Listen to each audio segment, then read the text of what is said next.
Since 1960, more than 1 million whites have left New York City. The black and Hispanic population has grown by almost 1 million, and it's still growing.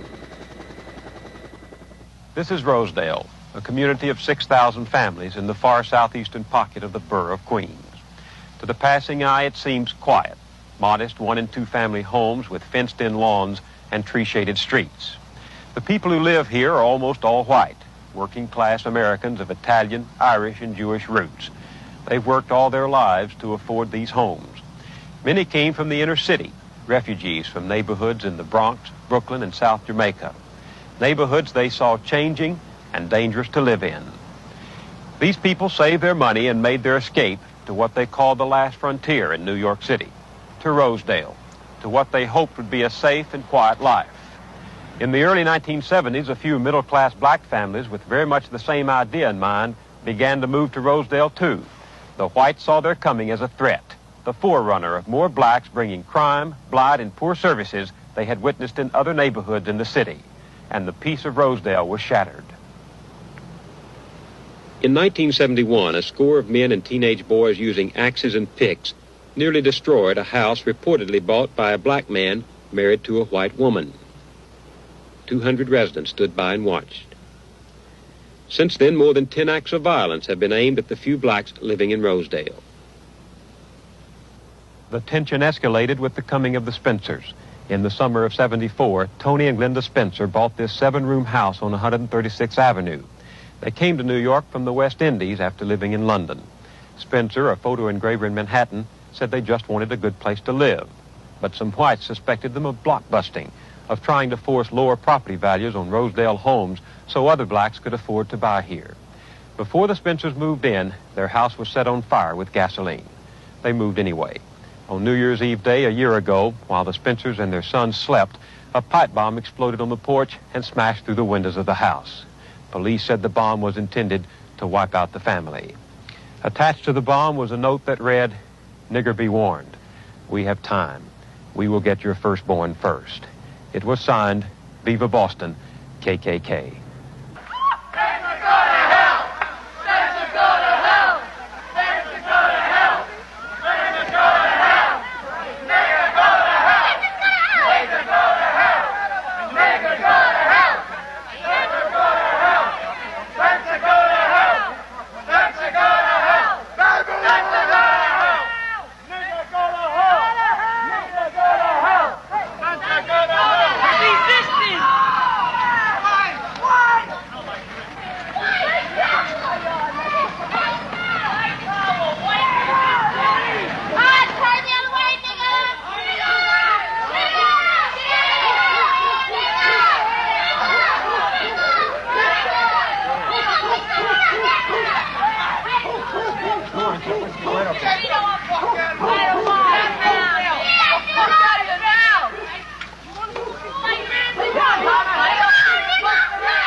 Better turn around, Yum. Hey, don't come back.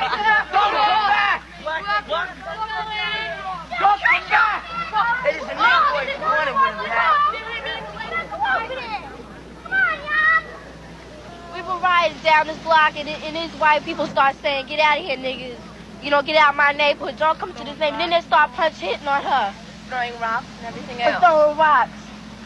Because we were in their neighborhood. We went on a bike hike to McDonald's. We didn't mean to bother anybody. We had a nice We saw a parade. We down saw there. a gathering, so we went down there to see what was happening.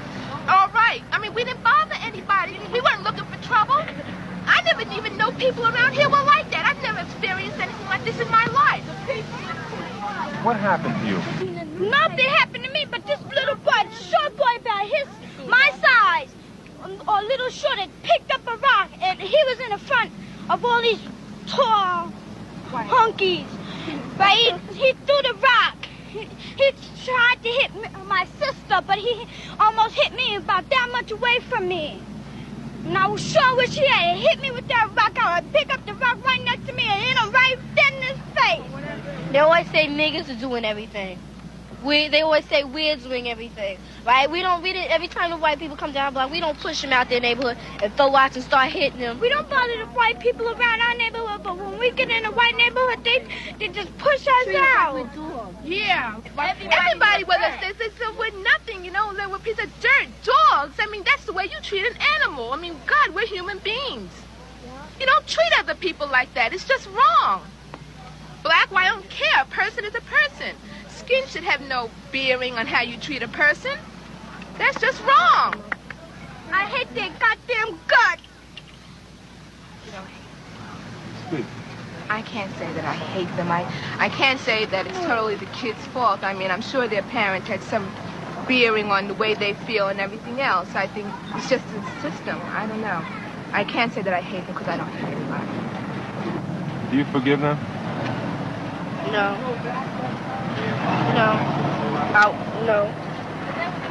Can't take back no hurt.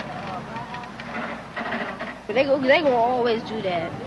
They always spit on us like we some dogs. They always gonna spit back do that. on them. Ain't nothing gonna change.